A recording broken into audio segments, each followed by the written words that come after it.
My name is Morgan Ellison, and I'm 35 years old. On paper, my life looks fine. That's the word people always reach for when they don't know what else to say. Fine, stable, solid. The kind of life where you have a joint Costco membership, a shared calendar app, and a dishwasher that hums every night at exactly 10:15 p.m. because running it off-peak saves a few dollars a month. I live with my boyfriend, Caleb Foster. We've been together for 8 years, living together for 6. He's 35 too, works in project management for a tech company, has a 401k, a favorite brand of craft beer, and a mother who texts both of us recipes we'll never actually cook. If you'd looked at us from the outside 3 weeks ago, you probably would have said something neat and smug like, they're fine, they're stable, they've got it figured out. And for a long time, I believed that, or I forced myself to. Right up until the night I asked him, or did she already tell you why she didn't choose you? And watched everything in the room crack open. The comparison started in year 3. Not big, obvious ones. Not the kind that would make any reasonable person pack a suitcase and leave. Just little barbed comments tucked into conversation like splinters. Haley used to send me playlists for every mood, he said once, scrolling through his phone while I drove us home from the grocery store. Okay, I answered, turning left on a yellow light, heart tightening for reasons I didn't fully understand. Do you want me to send you playlists? He shrugged. I don't know. It was just thoughtful, you know. She always paid attention. He went back to scrolling. I went back to driving. The bruise formed quietly. Another time, I burned the garlic bread under the broiler because I got distracted answering a work email. Haley never burned anything, he joked, waving a hand in front of the open oven, smoke billowing out. I laughed, because that's what you do when your boyfriend mentions his ex-girlfriend like a fun fact instead of a knife. Good for her, I said, tossing the bread in the trash. Maybe you two can open a restaurant where everything is perfectly toasted, and I'll just DoorDash my feelings. He laughed. The moment passed, but the bruise deepened. I told myself everyone has a past. Everyone has exes. You can't date in your 30s without occasionally tripping over the ghosts of relationships past. I told myself he was just clumsy with his words, not cruel. That it was harmless. If someone had handed me a transcript of our lives back then, I probably would have circled those early comments in red and written, foreshadowing in the margins. By year 4, the comparisons got sharper. Haley was better with money, he said one afternoon, while we were paying bills, eyeing my color-coded spreadsheet. She always had some kind of system. I stared at him. Caleb, I literally have 3 tabs labeled utilities, savings, and debt snowball. What do you think this is, interpretive dance? He blinked, looked down, suddenly sheepish. I just mean she could always make things stretch. So can I replied evenly. That's why we're not eating instant ramen every night. He let it drop, but I heard it. The implication. The measuring stick with someone else's name carved into it. By year 5, it wasn't just occasional comments. It was muscle memory for him, a default setting. Haley always remembered my mom's birthday without needing a reminder. Haley used to surprise me with tickets when my favorite bands were in town. Haley never forgot our date-iversary. She was sentimental like that. Every time I'd feel something in me flinch, then hurry to smooth itself over. I'd buy his mom a gift, set more reminders, try to anticipate concerts he might like. I told myself I was just being a good partner. That improvement was healthy. I did not call it what it was, competing with a woman who wasn't even in the room. I tried to talk to him about it more than once. Can you stop bringing her up all the time? I asked one night, folding laundry on the couch while he watched a game. It's weird. I'm not bringing her up all the time, he said without looking away from the TV. Relax. Caleb, you mentioned her 3 times during dinner. So what? She's part of my life. I'm just making a point. The point always involves her being better at something than me, I said quietly. Do you hear that? He sighed like I was the one being unreasonable. Maybe if you didn't get so defensive, it wouldn't bother you.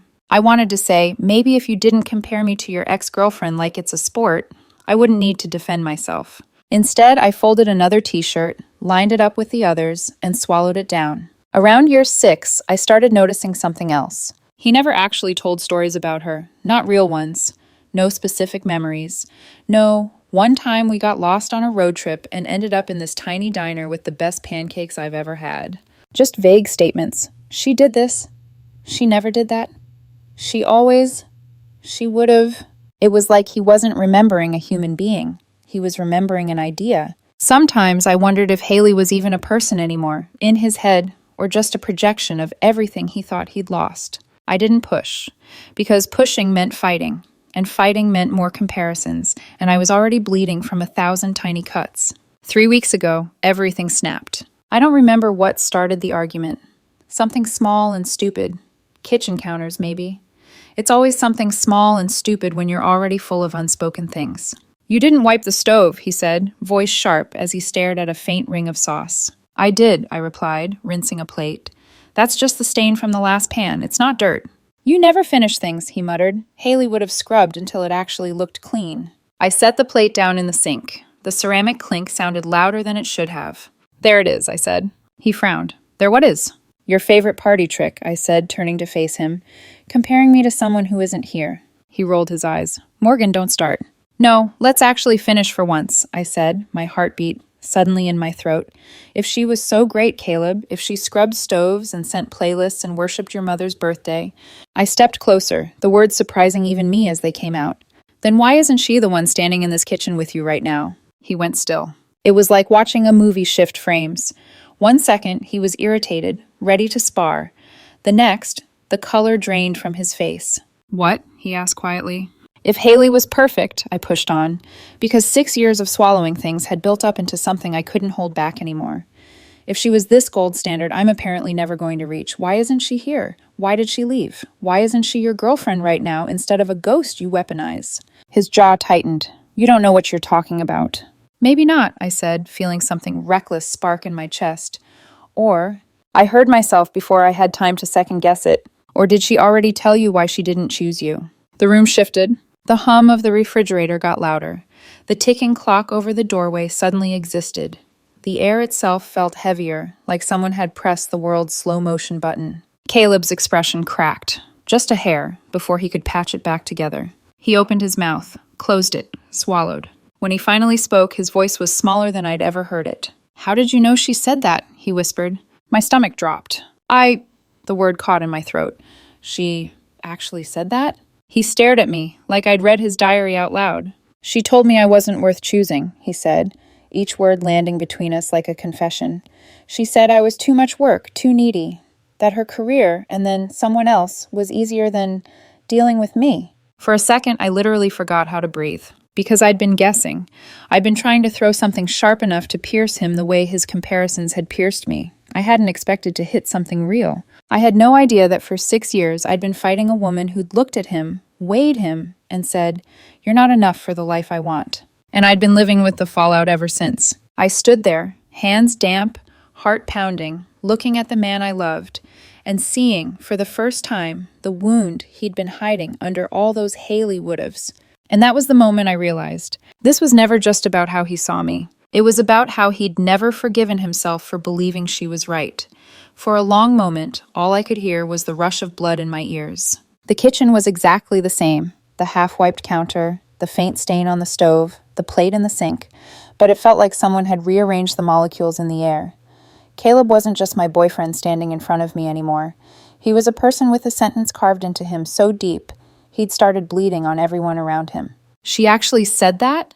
I asked, my voice barely there. "With those words?" He nodded once, eyes flicking away, like looking at me while he said it would make it more real. "You're too much work," he repeated, mimicking a voice I'd never heard but suddenly hated. "Too needy. I'm choosing my career because it's easier than dealing with you." He swallowed. "And then," he added quieter, "later she told me she'd met someone else. Someone easier." The words "someone easier" hit me in a place I didn't know I had. "When?" I managed. "When did she say that to you?" 9 years ago, he said. "Before I met you. Before any of this." 9 years ago. Before me. So he'd had those words living rent-free in his head the entire time we'd been together. Through anniversaries and grocery runs and drunk karaoke nights. Through moving into this apartment, buying our stupid matching mugs, learning exactly how the other liked their coffee. And through 6 years of casually holding Haley up like a trophy over my head. I leaned back against the counter, fingers curling around the edge until my knuckles went white. "So for 6 years," I said slowly, "every time you compared me to her, you were actually comparing yourself to the guy she left you for." He flinched. "I don't know," he said. "Maybe." "Yes, you do," I said, the clarity ringing out sharper than I felt. You just didn't say it out loud. He sank into one of the kitchen chairs like his legs had given up on the whole standing thing. He put his elbows on his knees, hands clasped, staring at the floor. I've been trying to prove her wrong, he said, almost to himself, this whole time. Something cold slid down my spine. By doing what? I asked. He laughed once, humorless. By not being the guy who gets left again, he said. By being the one who leaves first, or pushes first, or makes sure the other person sees how lucky they are to have me, so they'll never think I wasn't worth it. I stared at him. And how's that working out for you? I asked. The question tasted like steel. He looked up, eyes wet and furious with himself. Apparently terribly. We just stared at each other. For a second, I saw him the way I had when we first met, at a friend's birthday party in a noisy bar, him making a quiet joke about how the best part of turning 27 was finally understanding the appeal of leaving early. I'd liked him because he seemed grounded, steady, not like the chaotic men I'd dated before. I didn't know then that his version of steady was just control wrapped around fear. Why didn't you tell me? I asked, my voice breaking. Not the comparisons. This, her, that she said that. He rubbed a hand over his face. Because if I said it out loud, he replied, it would be real again. And if it was real again, you'd hear it and start to believe it too. Believe what? I pushed. That I'm too much work, he said. That I'm not worth choosing. There it was. The rotten core at the center of every Haley would've. I took a breath that didn't feel like it made it all the way into my lungs. So instead, I said, you decided to make me not enough. He winced. That's not... You compared me to someone who literally rejected you, I cut in. Over and over. You held up her imaginary perfection and told me I was falling short of it. Do you understand what that does to a person? He was silent. It made me feel like I was constantly auditioning, I went on, the words tumbling out now. Like I was one act away from being replaced. Like there was this invisible scoreboard in your head, and I was always a few points behind a person I've never even met. He opened his mouth, closed it again. His throat worked like he was trying to swallow glass. I didn't mean, he started. I know you didn't mean to, I said. That's the problem, Caleb. You didn't mean to, but you did it anyway, for years. We were both quiet for a long time. Finally, he said, I thought if I kept reminding you how good I had it before, you'd fight to be better than her. You'd prove I wasn't a mistake to choose. It was such a twisted logic that for a moment, I actually felt pity before the anger surged back over it. So you spent 6 years trying to prove to yourself that you were worth choosing, I said, by making your current girlfriend feel like she wasn't. He blinked hard, and one tear slipped free before he could catch it. I messed up, he said hoarsely. You're hurt, I replied automatically, then stopped, hearing my own correction. There's a difference. He laughed, broken. Same result. No, I said firmly. It's not.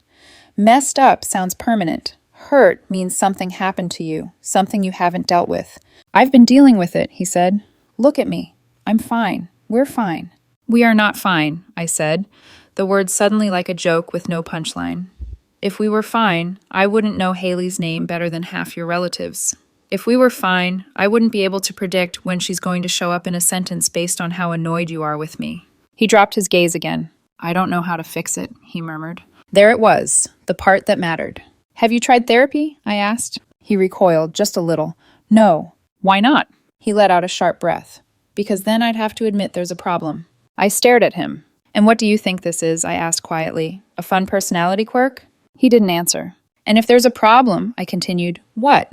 You're afraid I'll leave? His eyes jumped to mine, startled, guilty. Isn't that what this is all about? I asked, suddenly tired down to my bones. You've spent 6 years punishing me for someone else's choice because you're convinced I'm going to make the same one.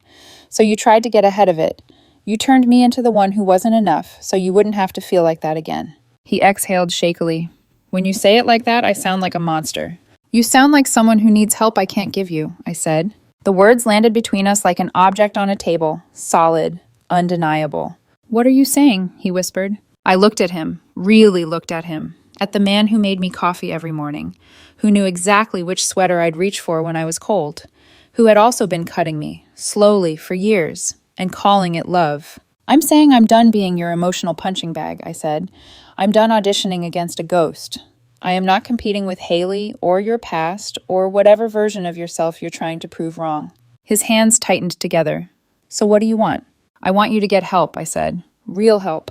From someone with a license on their wall. I want you to go to therapy and unpack what she did to you, what you allowed her words to turn into. I want you to stop dumping that on me and calling it just making a point.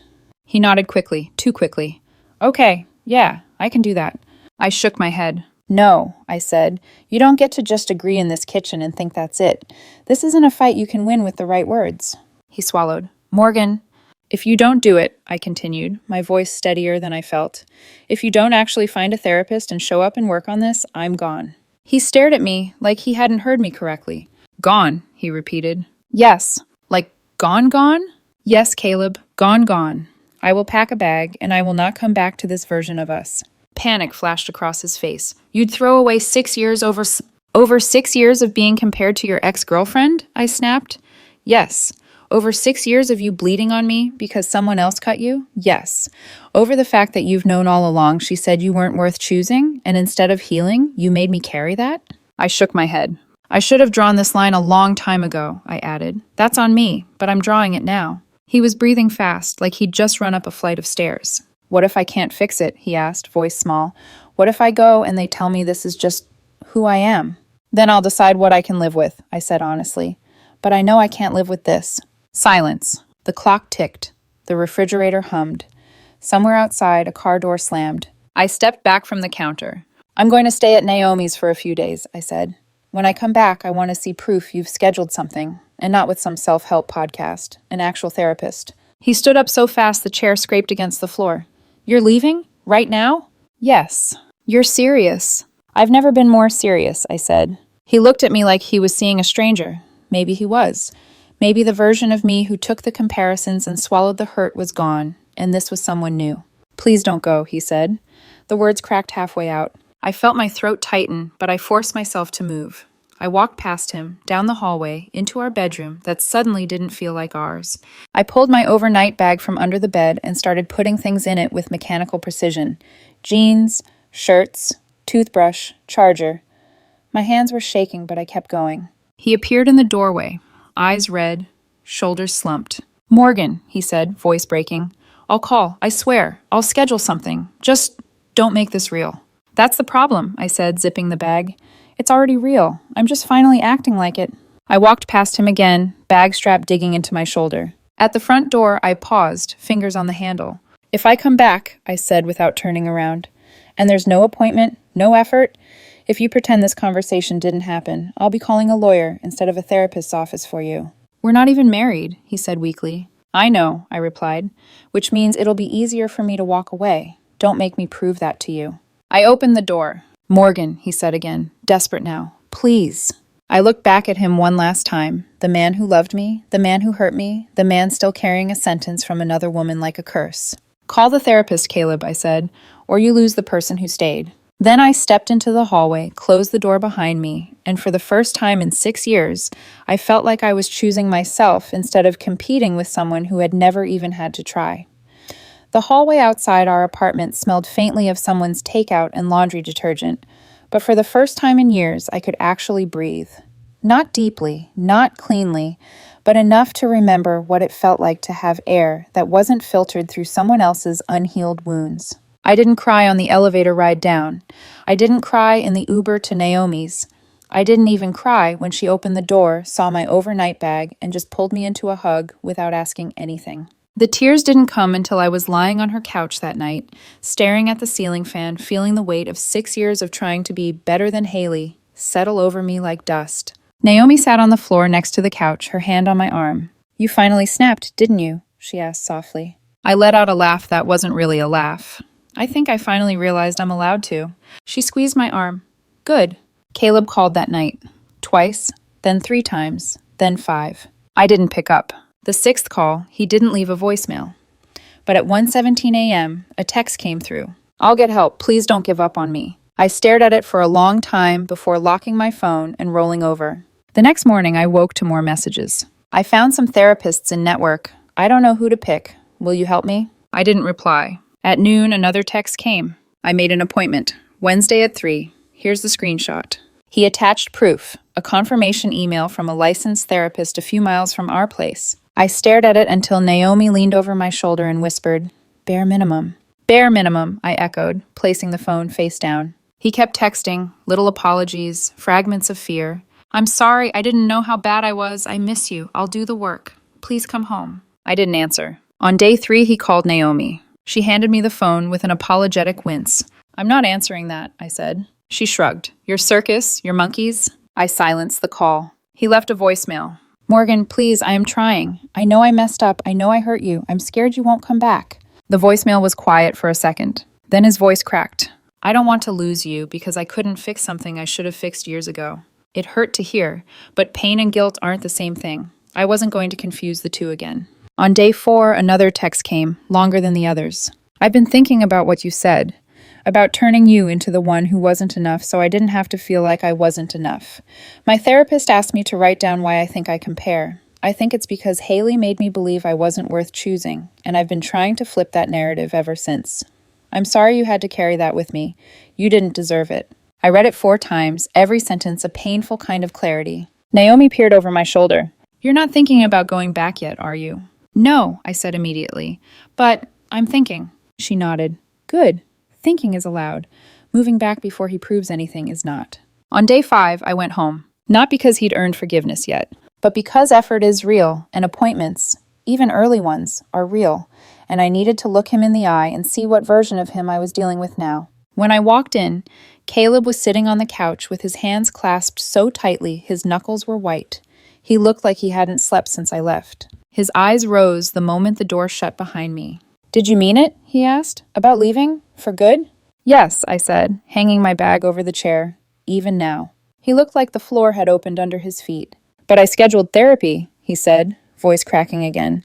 Doesn't that count? It's a start, I said, but it's not the finish line. He nodded slowly, swallowing hard. Okay, I understand.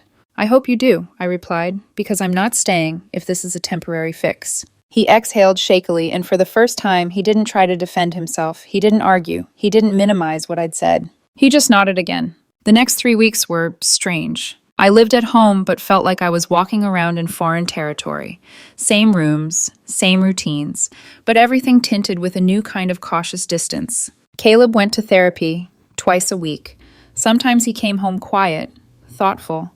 Other times, he came home exhausted, eyes red as if someone had pulled decades of emotions out of him with tweezers.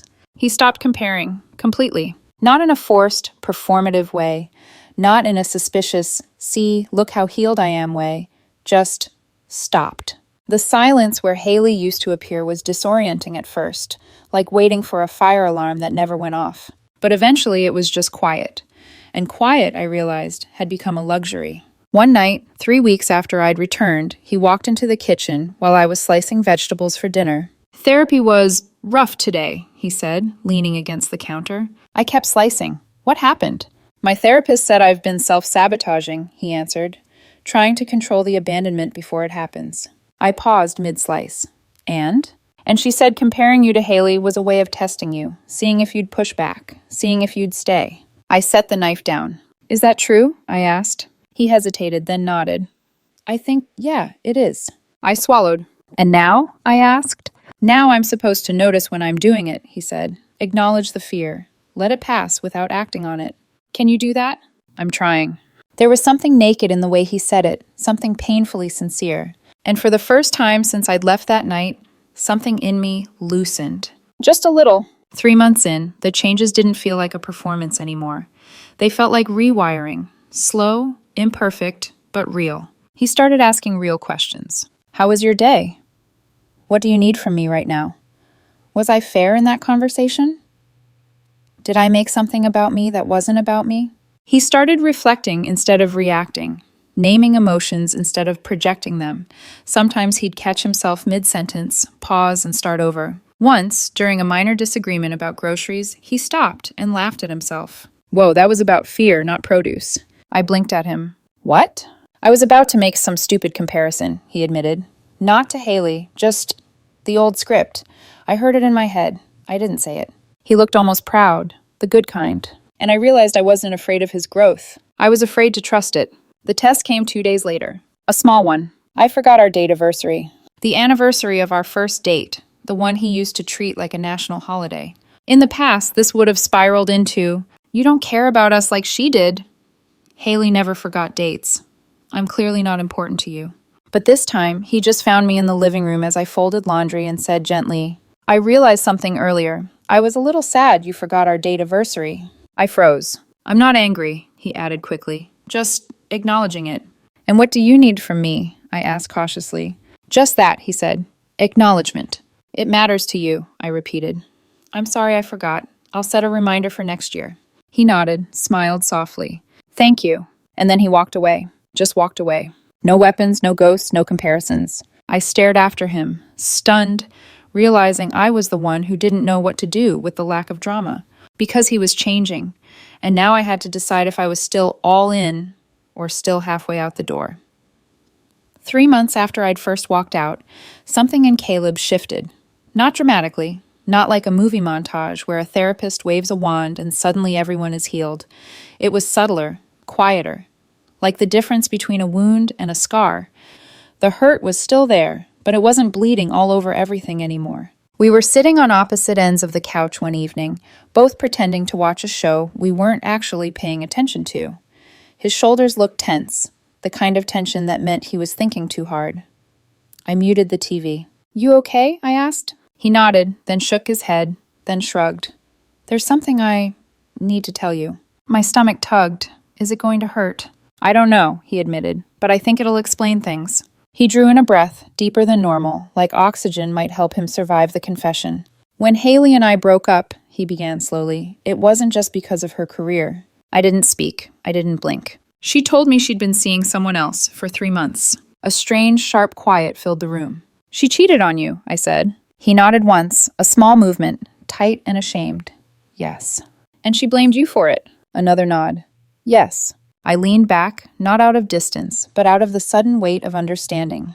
And then she said you were too much work, I murmured. Too needy. Not worth choosing. He looked down at his hands. I think she needed me to be the villain, so she could feel better about leaving. And you believed her. He swallowed every word. A tremor passed through me. Sympathy and anger braided together. Sympathy for the boy he had been then. Anger that the man he became had made me pay for her cruelty. I didn't know how deep it went, I said softly. Neither did I, he whispered, until therapy. I didn't realize how much of our relationship, yours and mine, was me trying to rewrite her ending. I touched my fingers lightly to the sofa cushion, grounding myself. Caleb, I began. He looked up at me, eyes open, vulnerable in a way I hadn't seen in years. I'm not trying to win anything anymore, he said. I'm not trying to make you prove I was worth choosing. I'm not trying to pre-abandon you. I just want to be someone who doesn't do that to the person he loves. There was a long, soft pause where neither of us moved. Then I nodded. Okay. The 4th month was when the first real shift happened. Not because we were suddenly perfect. Not because the comparisons magically vanished from his mind. Not because the past had been sealed away in a box with a label reading, "Do not open." But because of small moments, tiny rewrites of old scripts. He started initiating affection again, but it wasn't grand or performative. It was quiet, gentle, a hand brushing my back as he walked behind me, a soft kiss on my shoulder in the morning, sitting closer to me on the couch. Sometimes he'd wake up before me and just watch me sleep, smiling when I caught him. That's creepy, I teased one Saturday morning, half asleep. He smirked. Therapist says I'm supposed to practice appreciation. By staring at me like a National Geographic documentary? Exactly. He paused. You know, I've spent years waiting for you to leave, and now I'm reminding myself that you're here, really here. His honesty hit me in the ribs. You know, I said slowly, it's not just your trust you're rebuilding. He nodded. I know, and I don't expect you to just bounce back. He said it gently, without defensiveness, without expectation, and that made it feel real. 5 months in, we hit our first real test. And ironically, it was my fault. I forgot something important, something symbolic, something that used to matter a lot to him. The anniversary of the first night I told him I loved him. In the old version of our relationship, this would have been a disaster. He would have wilted with disappointment, then resurrected Haley like some kind of sanctified relic. Haley never forgot special days. Haley always made me feel prioritized. Haley would have... But this time, he just walked into the kitchen while I was unloading the dishwasher. Hey, he said, can I talk to you about something? The gentleness in his voice made me straighten. Of course. He hesitated, not because he was afraid of me, but because he was trying to choose his words. Yesterday was that night, he said. I blinked. Oh my God. I dropped the fork I was drying. Caleb, I completely forgot. I'm so sorry. He held up a hand. I'm not upset. You're not? I felt sad, he said honestly, but I'm not making it into anything bigger than that. It doesn't mean you don't love me. It doesn't mean you've stopped caring. It just means you forgot. That's all. He said it like he genuinely believed it, and that was more shocking than the forgotten date. What do you need from me right now? I asked. He smiled, small but warm. Just acknowledgement, and maybe next year you'll remember.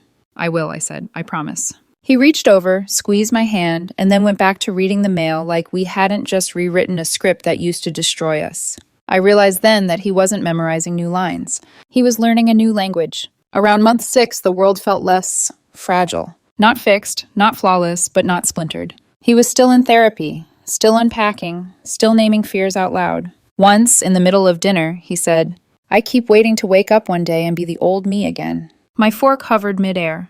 Are you worried you will? A little, he admitted. But now I know what it looks like. I know the warning signs. I know what it feels like when that part of me tries to take over. What does it feel like? I asked. Like a panic, he said. Like a voice saying you're going to leave me eventually, so I should push you first. And do you still believe that? He shook his head. Not like I used to. Another pause.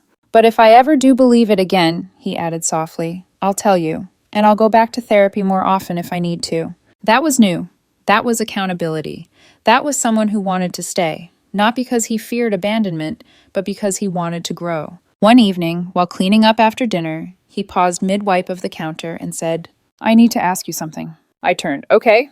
Do you think you'll ever trust me fully again? The question was so simple, so gentle, so unguarded. And the truth rose immediately, clean and honest. I don't know, I said. His shoulders didn't fall. He didn't look wounded. He didn't spiral. He nodded. That's fair. But, I added, I trust that you're trying. And that's enough for now. He smiled, not disappointed, just relieved. I can work with that, he said. And for the first time in a long time, I believed him. 6 months after the night everything shattered in our kitchen, our home felt different. Not brand new, not remodeled. More like someone had gone through with careful hands, sweeping away the broken glass, sanding down the splinters, opening the blinds so light could actually get in. Caleb wasn't perfect. I wasn't either. But the sharp edges between us were no longer constant. There were days when it felt almost easy again. Easy in a way I hadn't realized we'd lost years ago. We cooked dinner together more often. Sometimes he'd play music while he stirred sauce, swaying lightly like he wasn't sure if he was joking or not. Sometimes I'd sneak up behind him and wrap my arms around his waist, and he'd smile in this small, surprised way, like the affection wasn't something he felt entitled to, but something he was grateful to receive. Little things mattered more now. He asked more questions. I listened more carefully. We both apologized quicker. We both paused before reacting. We both tried, really tried, to meet each other where we were instead of dragging each other toward where we'd been. But change isn't linear, healing even less so. There were moments when the old fear flickered through him, tiny flashes behind his eyes, moments where I'd say something sharp and see him start to shrink like he expected to be punished, moments when I'd feel my chest tighten, wondering if the new peace between us was temporary, a performance, a phase. But then he'd do something that didn't match the old Caleb at all. Something real, something intentional, something that proved he wasn't just trying to look healed, he was trying to be healed. One Thursday evening, I came home from work, dropped my bag on the table, and froze. There was a bouquet of flowers on the counter. Not for an anniversary, not for an apology, not for any special reason. Just there, bright, messy, beautiful. I picked them up, smiling despite myself. What's this for? Caleb was leaning against the island, arms crossed loosely, watching me with a quiet kind of anticipation. For you, he said simply. I can see that, I laughed. But why? His shoulders rose and fell in a soft shrug. I passed the flower shop on my way home and thought about how much stress you've been under this week, and I wanted to do something nice, just because. No comparison, no shadow of Haley, no implied standard. Just because. My throat tightened in a way I hadn't expected. Caleb, I said softly. But he shook his head. You don't have to say anything. I just wanted you to have them. I set the bouquet down and wrapped my arms around him. He held me back immediately, like he'd been waiting for the cue. For a moment, everything felt still. Safe. Real. Later that night, we were brushing our teeth, both of us facing the bathroom mirror, foam and toothbrushes, and the mundanity that makes up a shared life when he suddenly stopped mid-brush and stared at my reflection. I spit out my toothpaste. What? Do I have something on my face? He shook his head, his expression shifting into something contemplative. I just realized, he said slowly, I haven't compared you to anyone in 6 months. I froze. Then I turned to face him fully.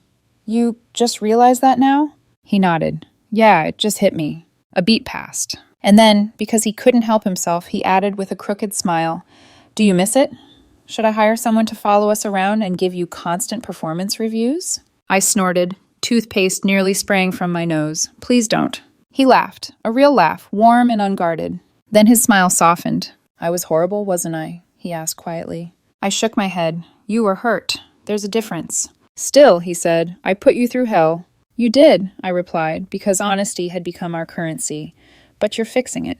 He hesitated. Does that count for enough? I stepped closer, brushed my thumb lightly along his jaw. Ask me again in another 6 months, I said.